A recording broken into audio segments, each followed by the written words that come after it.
नमस्कार दोस्तों, हमारे यूट्यूब चैनल एग्जाम लर्नर में आपका स्वागत है। दोस्तों आज की इस वीडियो में हम लोग टीजीटी पीजीटी 2021 के लिए नागरिक शास्त्र का प्रैक्टिस सेट दूसरा हल करेंगे। इसके पहले हम आपको बता दें कि प्रैक्टिस सेट 1 वो अपलोड हो चुका है, तो जो लोग नहीं देखे हैं चैनल के प्लेलिस्ट में जाइएगा, आपको वहाँ से वीडियो मिल जाएगा और देख सकते हैं आप। और जो लोग इतिहास से जो है टीजीटी या पीजीटी दे रहे हैं उनके लिए भी इतिहास का प्रैक्टिस सेट अपलोड हो चुका है। इतिहास के 2 प्रैक्टिस सेट अपलोड किए गए हैं अभी तक, तो जो लोग नहीं देखे हैं वो आप जो है वहाँ से देख सकते हैं चैनल के प्लेलिस्ट में जाकर। तो दोस्तों वीडियो को लाइक शेयर कर दीजिएगा, चैनल पर पहली बार आए हैं तो चैनल को सब्सक्राइब कर लीजिएगा, साथ में बेल आइकन को प्रेस जरूर कर लीजिएगा जिससे आने वाले अगले वीडियो का नोटिफिकेशन आपको पहले मिलता रहे। और पीडीएफ इसका हमारे टेलीग्राम चैनल पर मिल जाएगा, नीचे डिस्क्रिप्शन में टेलीग्राम का लिंक दे दिया गया है, वहाँ से ज्वाइन करके आप पीडीएफ भी डाउनलोड कर सकते हैं। तो आइए शुरू करते हैं। पहला क्वेश्चन है, भारतीय संविधान के अनुच्छेद 53 के तहत संघ की कार्यकारी शक्ति निहित है किसमें? तो यहाँ पे ये ऑप्शन सी हो जाएगा राष्ट्रपति में। भारतीय संविधान के भाग 5 के अनुच्छेद 53 के तहत संघ की कार्यकारी शक्ति वह राष्ट्रपति में निहित है और तीनों सेनाओं का प्रधान जो होगा वह राष्ट्रपति ही होता है। राष्ट्रपति की योग्यता का उल्लेख अनुच्छेद 58 में दिया गया है, तो यहाँ पे ए विकल्प आपका सही हो जाएगा। दूसरा क्वेश्चन है, भारत की संघीय व्यवस्था इस संघीय राज्य के निकट है, तो 4 विकल्प है, इसमें आपको बताना है कि कौन सा सही होगा। तो यहाँ जो सही हो जाएगा बी ऑप्शन सही होगा, कनाडा। भारत ये राज्यों का संघ है, अर्थात भारत की संघीय व्यवस्था वह कनाडा की संघीय व्यवस्था के अधिक नज़दीक है। राज्यों का संघ का तात्पर्य है कि भारतीय संघ व इकाइयों के मध्य करार का परिणाम नहीं है और इकाइयों को भारतीय संघ से पृथक होने का अधिकार नहीं है, तो बी ऑप्शन यहाँ सही हो जाएगा। तीसरा क्वेश्चन है, भारतीय संविधान के अनुच्छेद 32 में कौन से अधिकार जो है उल्लिखित हैं? तो यहाँ पे डी विकल्प सही होगा, संवैधानिक उपचारों का अधिकार।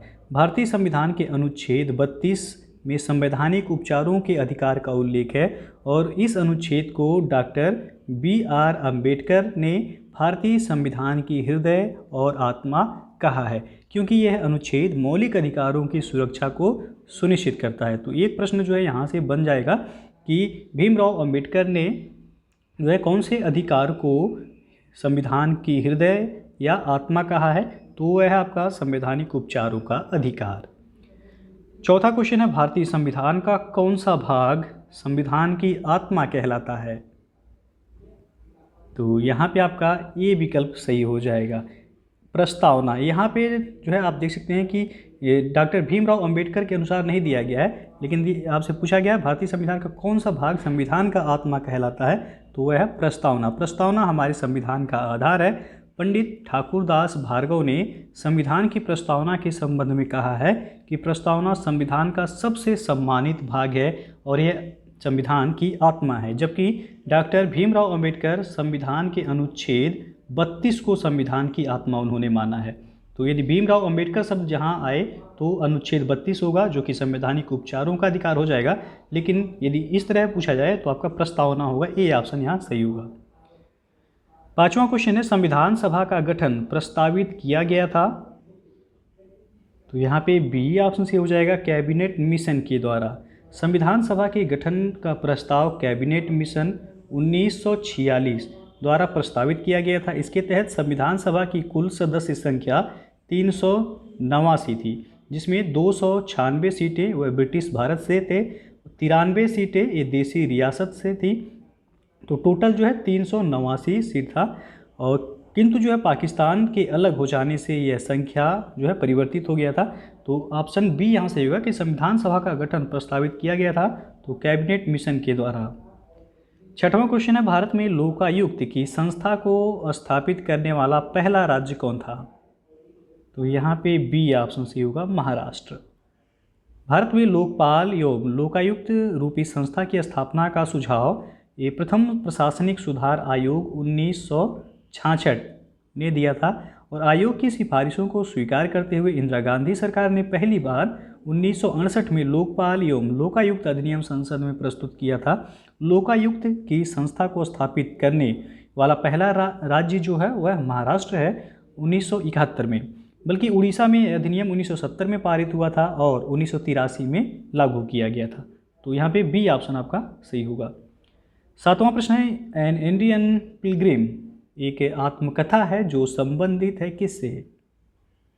तो यहाँ पे सी ऑप्शन सही होगा, सुभाष चंद्र बोस से। An Indian Pilgrim Subhash Chandra Bose की आत्मकथा है जिसका प्रकाशन लंदन में हुआ था और इस प्रसिद्ध पुस्तक का प्रकाशन 1948 में नेताजी पब्लिशिंग सोसाइटी द्वारा हुआ था। तो सी विकल्प सही हो जाएगा यहाँ पे। 8वां क्वेश्चन है इंडियन स्ट्रगल पुस्तक के लेखक का नाम आपको बताना है। तो यहाँ पे डी ऑप्शन सही होगा, उपर्युक्त में से कोई नहीं। 1920 ईस्वी में सुभाष चंद्र बोस का भारतीय जनपद सेवा परीक्षा में चयन हुआ और अगले वर्ष उन्होंने इस सेवा से त्यागपत्र दे दिया और भारतीय राष्ट्रीय कांग्रेस के सदस्य बन गए। 1 दिसंबर 1921 को उन्होंने 6 मास का जो है कारावास हुआ और उन्होंने अपने जीवन में 11 बार जेल की यात्रा की है। इसी दौरान उन्होंने इंडियन स्ट्रगल की रचना की है। तो इंडियन स्ट्रगल पूछा जाए तो ये सुभाष चंद्र बोस की जो है रचना है, जो कि ऑप्शन में नहीं है, तो डी ऑप्शन से हो जाएगा, उपयुक्त में से कोई नहीं। 9वां क्वेश्चन है 1936 में इंडिपेंडेंट लेबर पार्टी के संस्थापक कौन थे? तो वह थे BR अम्बेडकर यानी कि Bhimrao Ambedkar. Independent labour party के संस्थापक भीमराव अम्बेडकर थे। यह पार्टी 1937 के केंद्रीय विधानसभा के चुनावों में 15 सीटें जीती थी। उन्होंने अपनी पुस्तक जाति के विनाश को इसी वर्ष प्रकाशित भी की, जो उनके न्यूयॉर्क में लिखे एक शोध पत्र पर आधारित था। तो सी ऑप्शन यहाँ सही होगा। 10वां क्वेश्चन है निम्न में से कौन विकेंद्रित समाजवाद के प्रबल समर्थक थे? तो वह थे doctor Ram Manohar Lohia. C option यहाँ पे सही हो जाएगा। और 11वां क्वेश्चन है निम्न में से किसने सर्वोदय को जन समाजवाद कहा है? तो इसमें आपका डी ऑप्शन सही हो जाएगा, जयप्रकाश नारायण ने। जयप्रकाश नारायण ने सर्वोदय को जन समाजवाद कहा है और जयप्रकाश जी ने समाजवाद के विचार को महात्मा गांधी के सर्वोदय के आदर्श के साथ जोड़कर एक नई दिशा में विकसित किया है। तो डी विकल्प यहाँ सही है आपका। अगला क्वेश्चन है पंडिता रमाबाई को किस कारण पंडिता की उपाधि दी गई थी? तो यहाँ पे डी ऑप्शन सही होगा, संस्कृत विद्वान होने के कारण। पंडिता रमाबाई एक प्रतिष्ठित भारतीय समाज सुधारिका एवं सामाजिक कार्यकर्ता थीं। वह एक कवयित्री, अध्येता और भारतीय महिलाओं के उत्थान की प्रबल समर्थक थीं। संस्कृत विद्वान होने के कारण उन्हें 20 वर्ष की आयु में ही पंडिता की उपाधि प्रदान की गई थी। 13वां क्वेश्चन है निम्नलिखित में से किसने ट्रस्टीशिप की अवधारणा का प्रतिपादन किया है? तो सी विकल्प सही होगा, महात्मा गांधी ने। गांधी जी का न्यायशीलता या ट्रस्टीशिप का सिद्धांत पूंजीपतियों के हृदय परिवर्तन की मांग करता है ताकि वे उत्पादन के साधनों को संपूर्ण समाज की धरोहर मानकर उनका प्रयोग केवल लोक कल्याण के लिए करें, निजी लाभ के लिए नहीं। तो ट्रस्टीशिप की अवधारणा किसके द्वारा दी गई? तो महात्मा गांधी के द्वारा। 14वां क्वेश्चन है दार्शनिकों ने विभिन्न तरीकों से दुनिया की व्याख्या की है जबकि प्रश्न उसे बदलने का है। यह कथन कार्ल मार्क्स की किस पुस्तक से उद्धत है? तो यहाँ पे सी विकल्प से होगा कि thesis on Feuerbach. Karl Marx ने अपनी पुस्तक थीसिस ऑन फायरबाख में कहा है कि दार्शनिकों ने विभिन्न तरीकों से दुनिया की व्याख्या की है जबकि प्रश्न उसे बदलने का है। मार्क्स को प्रथम वैज्ञानिक समाजवादी विचारक माना जाता है। 15वां क्वेश्चन है मार्क्स 2 व्यक्तियों से प्रभावित था, वे कौन थे? तो वह थे हीगल और फेयरबैक। ये ऑप्शन यहाँ पे सही हो जाएगा। 16वां क्वेश्चन है निम्नलिखित में से मार्क्स के अनुसार कौन ऐतिहासिक परिवर्तन का प्रमुख कारक है? तो यहाँ पे सी ऑप्शन से हो जाएगा, वर्ग। मार्क्स का वर्ग संबंधी सिद्धांत उसके ऐतिहासिक द्वंद्ववाद के सिद्धांत का उपपरिणाम है। मार्क्स के विचारानुसार एक सामूहिक एकता है वह वैसे ही जैसे हीगल के लिए राष्ट्र एक सामूहिक एकता है। इतिहास में वर्ग एक इकाई के नाते कार्य करता है और एक इकाई के नाते ही वह अपने विशिष्ट विचार एवं विश्वास उत्पन्न करता है। तो सी विकल्प सही होगा यहाँ पे, वर्ग। 17वां क्वेश्चन है इनमें से कौन वैज्ञानिक समाजवाद का प्रतिपादक है? तो बी विकल्प से हो जाएगा कार्ल मार्क्स। 18वां क्वेश्चन है, निम्न में से यह किसने कहा था कि एक संतुष्ट सुअर की अपेक्षा एक असंतुष्ट मानव होना अधिक श्रेष्ठ है? एक संतुष्ट मूर्ख की अपेक्षा एक असंतुष्ट सुकरात होना अधिक श्रेष्ठ है। किसके द्वारा कहा गया है? तो यह कहा गया है जॉन स्टुअर्ट मिल के द्वारा। सी ऑप्शन यहाँ पे सही हो जाएगा।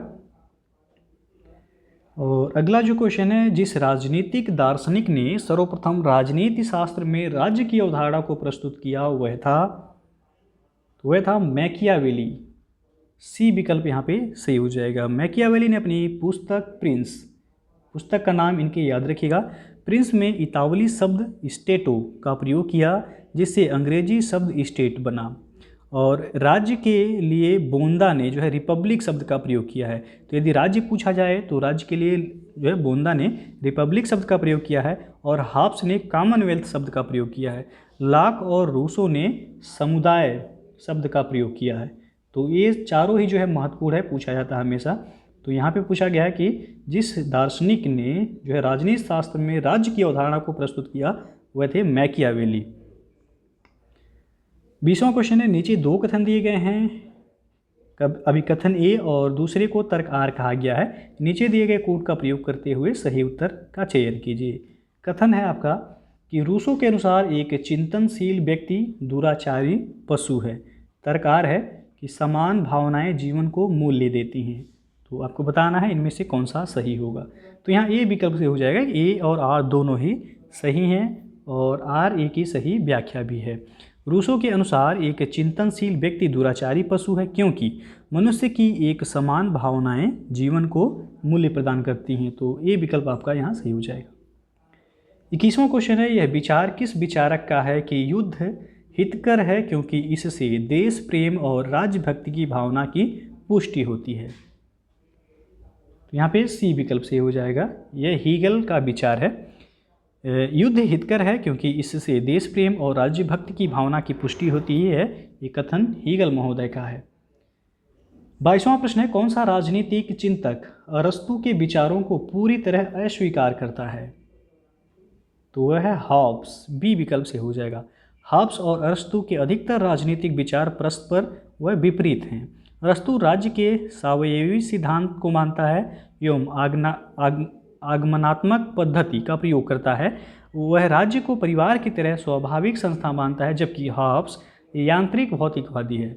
वह अणु को सर्वाधिक महत्व देते हुए विश्व को यांत्रिक मानता है और वह राज्य को स्वभावतः निर्मित न मानकर संविदावादी सिद्धांत प्रस्तुत करता है। इस प्रकार हॉब्स और अरस्तु के विचारों को पूरी तरह अस्वीकार करता है। तो बी विकल्प यहाँ सही हो जाएगा। 23वां क्वेश्चन है, वितरणात्मक न्याय का अग्रज प्रतिपादित था? तो यहाँ पे जो सही होगा बी विकल्प, अरस्तु। वितरणात्मक न्याय की धारणा सबसे पहले अरस्तु ने प्रस्तुत की, जिसने यह कहा कि समानों के साथ समानतापूर्वक किंतु असमानों के साथ असमानतापूर्वक व्यवहार करना चाहिए। अन्याय वहाँ उत्पन्न होता है जहाँ स्थिति इसके विपरीत होती है। तो बी ऑप्शन यहाँ से हो जाएगा कि वितरणात्मक न्याय का अग्रज प्रतिपादित था कौन? अरस्तु। 24वां प्रश्न है, सामान्य इच्छा से अभिप्राय है? तो डी ऑप्शन से होगा, वास्तविक इच्छा से। और 25वां क्वेश्चन है, हॉब्स प्रथम आधुनिक विचारक है जिसने राज्य को विविध हितों का संबंधकर्ता माना। इसमें वह उपयोगितावादी विचारों का अग्रगामी है। यह कथन किसका है? तो कथन टाइप के प्रश्न जो है कई ये लगभग पूछे जाते हैं टीजीटी और पीजीटी में। तो यहाँ पे बी ऑप्शन से हो जाएगा, वेपर। वेपर के अनुसार हॉब्स प्रथम आधुनिक विचारक है जिसने राज्य को विविध हितों का समन्वयकर्ता माना है। इसमें यह उपयोगितावादी विचारों का अग्रगामी है। तो इनका नाम जो है याद रखिएगा, ये वेपर। 26वां क्वेश्चन है, निम्न में से किसने स्वीकार किया है कि व्यक्तियों ने राज्य में प्राकृतिक अवस्था के अपने प्राकृतिक अधिकारों के साथ प्रवेश किया? तो लॉक ने स्वीकार किया है। बी ऑप्शन यहाँ पे सही हो जाएगा। लॉक ने लिखा है कि व्यक्तियों में ने जो है राज्य में प्राकृतिक अवस्था के अपने प्राकृतिक अधिकारों के साथ प्रवेश किया। व्यक्ति केवल एक अधिकार अर्थात प्रकृति के कानून की व्याख्या करने, उसे लागू करने और स्वयं अपनी जो है शिकायतों का समाधान करने को त्यागने पर सहमत होता है। तो बी ऑप्शन यहाँ सही हो जाएगा। 27वां क्वेश्चन है, प्लेटो की रिपब्लिक का उपशीर्षक क्या है? तो है न्याय से संबंधित। ये विकल्प यहाँ पे सही हो जाएगा। 28वां क्वेश्चन है, निम्नलिखित चिंतकों में से कौन असमानता का समर्थन करता है? तो यहाँ पे ए ऑप्शन सही हो जाएगा, अरस्तु। अरस्तु ने असमानता का समर्थन किया है। अरस्तु के अनुसार समानों के साथ समान तथा असमानों के साथ असमान व्यवहार करना चाहिए। 29वां क्वेश्चन है, कौन सा राजनीतिक सिद्धांत राज्य को एक आवश्यक बुराई मानता है? तो है शास्त्रीय उदारवाद। बी ऑप्शन सही हो जाएगा यहाँ पे। शास्त्रीय उदारवाद राज्य को एक आवश्यक बुराई मानता है। लॉक को उदारवाद का जनक, यदि पूछा जाए उदारवाद का जनक किसे माना जाता है, तो लॉक महोदय को उदारवाद का जनक माना जाता है। उदारवाद के अनुसार राज्य एक आवश्यक बुराई है। राज्य आवश्यक इसलिए है कि यह मानवीय समाज में उत्पन्न होने वाले झगड़ों को जो है निपटारा करता है तथा व्यक्ति को सुरक्षा प्रदान करता है। राज्य बुरा इसलिए है क्योंकि राज्य की इच्छा का पालन व्यक्ति की स्वतंत्रता में बाधक है। 30वां क्वेश्चन है, समाजवाद के अभिप्राय आय की समानता के अतिरिक्त कुछ भी नहीं, यह कथन निम्न में से किसका है? तो यह कथन है बर्नार्ड शॉ का। डी ऑप्शन सही हो जाएगा यहाँ पे। जॉर्ज बर्नार्ड शॉ ने समाजवाद को परिभाषित करते हुए कहा है कि समाजवाद का अभिप्राय आय की समानता के अतिरिक्त कुछ भी नहीं है। तो डी ऑप्शन सही हो जाएगा यहाँ पे। 31वां क्वेश्चन है, एक राज्य जो अपने नागरिकों को अधिकतम सामाजिक सुविधाएं प्रदान करें कहलाता है?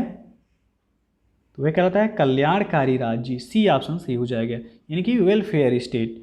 वेलफेयर स्टेट नामक शब्द का सर्वप्रथम प्रयोग आर्क बिशप टेम्पल ने अपनी रचना सिटीजन एंड चर्चमैन में किया है। कल्याणकारी राज्य का आशय एक ऐसे राज्य से होता है जिसमें सभी व्यक्तियों की सामाजिक, आर्थिक, राजनैतिक न्याय व सुलभ होता है। 32वां क्वेश्चन है, निम्नांकित में कौन हस्तक्षेप की नीति में विश्वास करता है? तो वह है व्यक्तिवाद। ये विकल्प यहाँ पे सही हो जाएगा। व्यक्तिवाद हस्तक्षेप की नीति के में जो है विश्वास करता है और हर्बर्ट स्पेंसर, मिल नॉजिक, हेयक, फ्रीडमैन ये प्रमुख जो है अहस्तक्षेपवादी विचारक हैं। 33वां क्वेश्चन, अल्पतंत्र का लौह नियम सिद्धांत किसने दिया था? तो यहाँ पे बी ऑप्शन से हो जाएगा, मिशेल्स ने। 34वां क्वेश्चन है, संसदीय शासन का मूल सिद्धांत है? तो वह है व्यवस्थापिका तथा कार्यपालिका के मध्य एकीकरण। संसदीय शासन की व्यवस्था वह व्यवस्था है जिसके अंतर्गत व्यवस्थापिका और कार्यपालिका परस्पर संबंधित होती है और कार्यपालिका व्यवस्थापिका के प्रति उत्तरदायी होती है, जैसे भारत में है। कार्नर के अनुसार संसदात्मक शासन वह शासन प्रणाली है जिसमें वास्तविक कार्यपालिका अर्थात मंत्रिमंडल व व्यवस्थापिका अथवा उसके लोकप्रिय सदन के प्रति उत्तरदायी होती है और राज्य का प्रधान नाम मात्र का तथा अनुत्तरदायी होता है। तो यहाँ ए ऑप्शन सही हो जाएगा आपका। 35वां क्वेश्चन है, किसने कहा था कि सार्वभौमिक वयस्क मताधिकार वास्तव में सार्वभौमिक नहीं है? तो गिलक्राइस्ट महोदय ने कहा था। ए ऑप्शन सही हो जाएगा। गिलक्राइस्ट ने कहा था कि सार्वभौमिक वयस्क मताधिकार वास्तव में सार्वभौमिक नहीं है। 36वां क्वेश्चन है, प्रत्यक्ष लोकतंत्र वाला देश है? तो वह है स्विट्जरलैंड। डी ऑप्शन सही होगा यहाँ पे। स्विट्जरलैंड प्रत्यक्ष प्रजातंत्र या लोकतंत्र वाला देश है जहाँ जनता प्रत्यक्ष तौर पर शासन के कार्यों में भाग लेती है और नीति निर्धारण का कार्य करती है, कानून बनाती है तथा प्रशासनिक अधिकारियों पर नियंत्रण रखती है। प्रत्यक्ष प्रजातंत्र में जनमत संग्रह, आरंभक लोकसभाएं इत्यादि उपकरणों का प्रयोग किया जाता है। और 37वां क्वेश्चन है, संसदात्मक और अध्यक्षात्मक शासन प्रणालियों में भेद यानी कि अंतर करने का मूल आधार क्या है? तो वह विधायिका एवं कार्यपालिका के पारस्परिक संबंध। डी ऑप्शन यहाँ पे सही हो जाएगा। 38वां क्वेश्चन है, निम्नलिखित में से किसको कानून के समादेश सिद्धांत यानी कि कमांड थ्योरी ऑफ लॉ का उन्नायक कहा जाता है? तो सी ऑप्शन सही होगा, जॉन ऑस्टिन को। 39वां क्वेश्चन है, संप्रभुता के सिद्धांत का सबसे पहले प्रतिपादन किया किसने?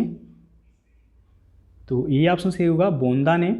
संप्रभुता के सिद्धांत का सबसे पहले प्रतिपादन जीन बोंदा ने किया, और जिनके विचार जो है संप्रभुता नागरिकों व प्रजाजनों के ऊपर राज्य की वह सर्वोच्च शक्ति है जिस पर कानून का कोई अंकुश न हो। संप्रभुता से तात्पर्य एक निश्चित क्षेत्र में राज्य की सर्वोपरि शक्ति है। संप्रभुता के दो पक्ष होते हैं, एक तो होता है आपका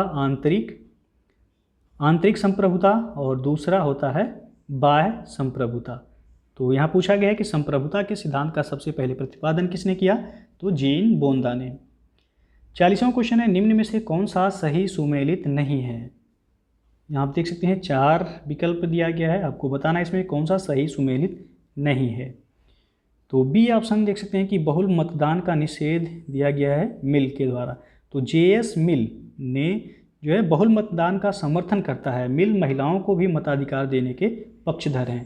तो आपका यहाँ पे बी ऑप्शन क्या है, ये सुमेलित नहीं। बाकी सुख एवं दुख, गणक, बेंथम, सकारात्मक स्वतंत्रता, हीगल, दार्शनिक राजा का सिद्धांत प्लेटो के द्वारा दिया गया था। 41वां क्वेश्चन है, सीमित संप्रभुता के सिद्धांत का जनक निम्न में से कौन था। तो यहाँ पे ए ऑप्शन से हुआ लॉक। और 42वां क्वेश्चन है, किस सिद्धांत को संप्रभुता के एकत्व सिद्धांत के विरोध के रूप में माना जाता है। तो यहाँ पे ए ऑप्शन से हो जाएगा आपका बहुलवाद। संप्रभुता के एकत्व सिद्धांत के विरोध के रूप में बहुलवाद को माना जाता है, और बहुलवादियों ने भिन्न भिन्न आधारों पर प्रभुसत्ता के एकत्ववादी सिद्धांत पर प्रहार किया है।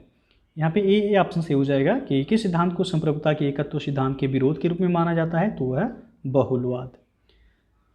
43वां क्वेश्चन है, प्रत्येक राज्य उन अधिकारों से जाना जाता है जिनकी वह व्यवस्था करता है। यह उक्ति यानी कि कथन किसकी है, तो यह कथन है लॉस्की का। सी ऑप्शन सही हो जाएगा यहाँ। 44वां क्वेश्चन है, समानता की उत्कृष्ट अभिलाषा ने स्वतंत्रता की आशा को व्यर्थ बना दिया है। यह किसका कथन है, तो यह कथन है लॉर्ड एक्टन का। ये विकल्प यहाँ सही हो जाएगा। सामाजिक संविदा के विचार को वर्तमान में नए रूप में पुनर्जीवित किया है किसने, तो बी ऑप्शन से होगा रॉल्स ने। रॉल्स ने जो है न्याय के नियमों का पता लगाने के लिए अनुबंध मूलक समाज दर्शन का अनुसरण किया है। इसके अंतर्गत उसने यह कल्पना की है कि यदि व्यक्तियों को उनकी वर्तमान सामाजिक और आर्थिक परिस्थितियों से पृथक यानी कि अलग कर दिया जाए और समाज में प्रचलित भेदभाव से, ज्ञान से भी परे हटा दिया जाए, तो वो भावी समाज में अपने हितों को अधिकतम वृद्धि के लिए सामाजिक जीवन के नियमों, सिद्धांतों और संस्थाओं का पुनर्निर्माण किस प्रकार करेंगे, उन्हें विश्वव्यापी आधार पर न्याय के नियम मान सकते हैं। तो बी ऑप्शन यहाँ सही हो जाएगा रॉल्स ने। 46वां क्वेश्चन है, लोक कल्याणकारी राज्य आवश्यक रूप से संश्लेषण है। तो यह है उदारवाद और समाजवाद का। सी ऑप्शन यहाँ सही हो जाएगा। 47वां प्रश्न है, राज्य के ऐतिहासिक विकास का कौन सा क्रम सही है। तो क्रम पूछा गया है यहाँ, सी ऑप्शन सही होगा। पूर्वी राज्य, फिर रोमन साम्राज्य, फिर सामंती साम्राज्य, फिर जो है राष्ट्र राज्य।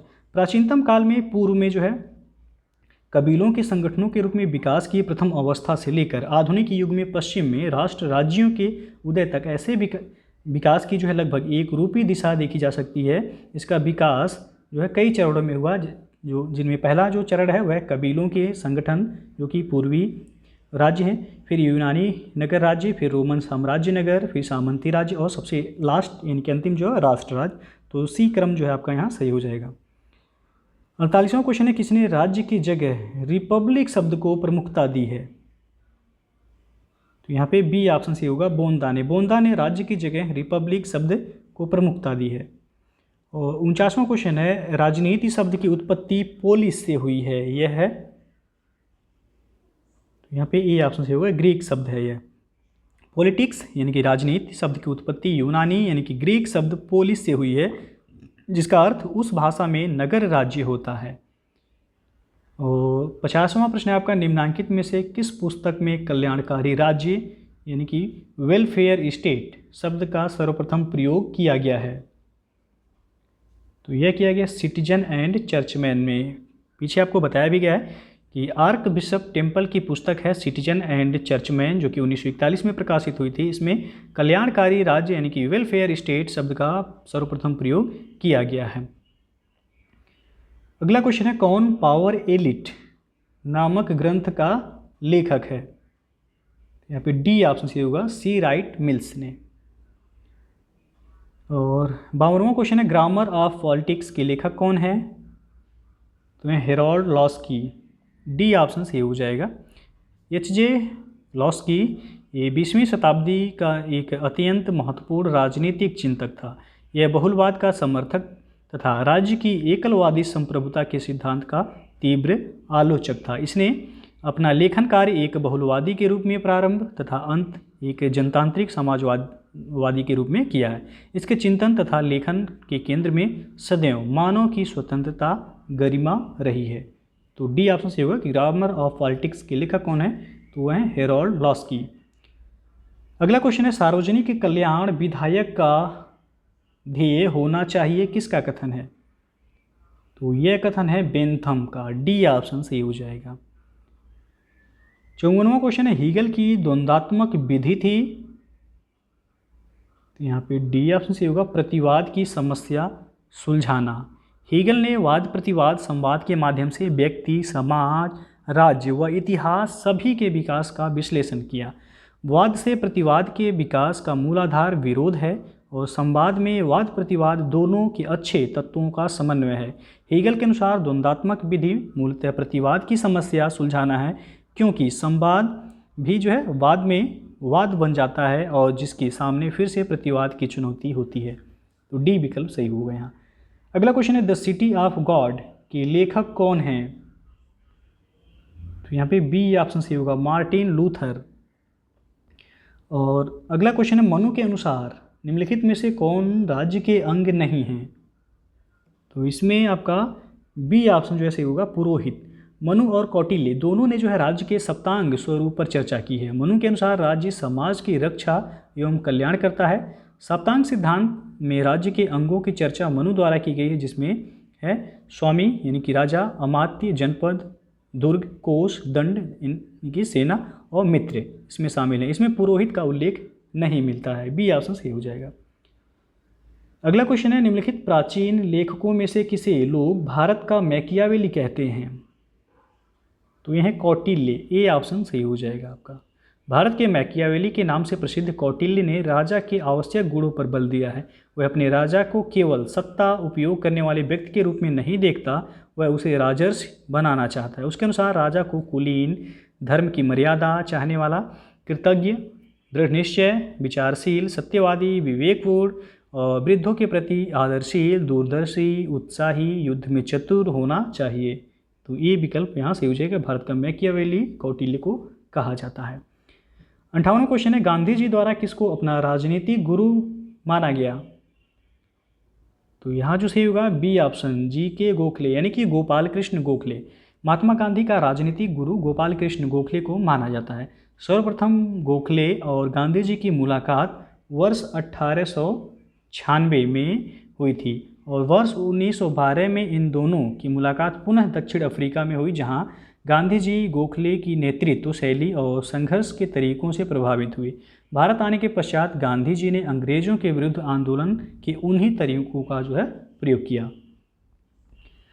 अगला क्वेश्चन है, निम्नलिखित में से कौन भारत में निर्वाचन सुधारों से संबंध नहीं है? तो यहाँ सी विकल्प से हो जाएगा, एन बोहरा समिति। विभिन्न समितियों एवं आयोगों ने हमारी चुनाव प्रणाली एवं चुनाव मशीनरी के साथ साथ चुनाव प्रक्रिया की जांच की हैं और सुधार के सुझाव दिए हैं, जिनमें एन बोहरा समिति 1993 का गठन भारतीय राजनीति में अपराध और राजनीति के बीच साठगांठ की जांच करने के लिए हुआ था। अतः यह निर्वाचन सुधारों से संबंध नहीं है। बाकी तारकुंडे समिति, दिनेश गोस्वामी समिति, इंद्रजीत गुप्ता समिति, ये सभी भारत में निर्वाचन सुधारों से संबंधित हैं। अगला जो क्वेश्चन है, सरकार राज्य का अभिव्यक्त रूप है, यह व्यक्ति के सामान्य उद्देश्यों की पूर्ति करता है, यह कथन किसका है? तो यह कथन है लीकॉक का। डी विकल्प यहाँ पे सही हो जाएगा। अगला क्वेश्चन है, राज्यों का वर्गीकरण सर्वप्रथम किसने किया?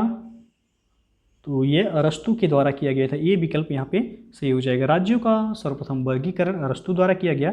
अरस्तु ने वर्गीकरण जो है दो आधार पर किया। एक तो जो है संख्या के आधार पर, और यानी कि संख्या के आधार पर अर्थात प्रमुख शक्ति का प्रयोग कितने व्यक्तियों द्वारा किया जाता है, और दूसरा नैतिक आधार पर। एक तो संख्या के आधार पर और दूसरा नैतिक आधार पर अर्थात शासन करने वाले व्यक्तियों का उद्देश्य क्या है। अरस्तु ने अपने वर्गीकरण में पॉलिटी को सर्वश्रेष्ठ शासन व्यवस्था में शामिल किया, जिसे अरस्तु मध्यम वर्गीय शासन व्यवस्था मानता है। तो यहाँ पे ए ऑप्शन सही हो जाएगा। 62वां क्वेश्चन है, निम्नलिखित में से कौन लोकतंत्र का आवश्यक अभिलक्षण नहीं है। तो इसमें है न्यायपालिका जवाबदेह होती है विधायिका के प्रति, ये आपका सही नहीं है। प्रजातंत्र की निरंतरता के लिए आवश्यक है कि राज्य शक्तियों का विभाजन कार्यपालिका, विधायिका तथा न्यायपालिका के मध्य किया गया। और भारत में जो है संविधान द्वारा संवैधानिक प्रजातंत्र की स्थापना की गई है, इसीलिए न्यायपालिका को सर्वोच्च माना गया है, जो कार्यपालिका और विधायिका के प्रति जो है जवाबदेह नहीं होती है। तो ये ऑप्शन आपका यहाँ ये सही नहीं है। अंतिम प्रश्न है आपका, निम्नलिखित में से किसमें गांधी जी ने पहली बार हथियार के रूप में भूख हड़ताल का इस्तेमाल किया था। तो यह है अहमदाबाद कारखाने की हड़ताल, सी ऑप्शन यहाँ सही हो जाएगा। गांधी जी ने अपने जीवन का प्रथम सत्याग्रह जो किया था 1917 में बिहार के चंपारण जिले में नील की खेती से जुड़े तिनकठिया प्रणाली के विरुद्ध किया था। और गांधी जी ने पहली बार हथियार के रूप में भूख हड़ताल का इस्तेमाल 1918 ईस्वी में अहमदाबाद कारखाने की हड़ताल में किया था। तो यहाँ सी ऑप्शन सही हो जाएगा आपका। तो दोस्तों जो है ये था आपका टीजीटी पीजीटी 2021 के लिए नागरिक शास्त्र का दूसरा प्रैक्टिस सेट। तो जो लोग टीजीटी या पीजीटी दे रहे हैं उनके लिए जो है काफ़ी महत्वपूर्ण प्रैक्टिस सेट है। वीडियो यदि पसंद आया हो तो लाइक शेयर कर दीजिएगा। चैनल को सब्सक्राइब नहीं किए हैं चैनल को सब्सक्राइब कर लीजिएगा, साथ में बेल आइकन को प्रेस जरूर कर लीजिएगा, जिससे आने वाले अगले वीडियो का नोटिफिकेशन आपको पहले मिलता रहे। और पीडीएफ आपको टेलीग्राम चैनल पर मिल जाएगा, वहाँ से आप पीडीएफ डाउनलोड कर सकते हैं। तो वीडियो को पूरा देखने के लिए बहुत बहुत धन्यवाद।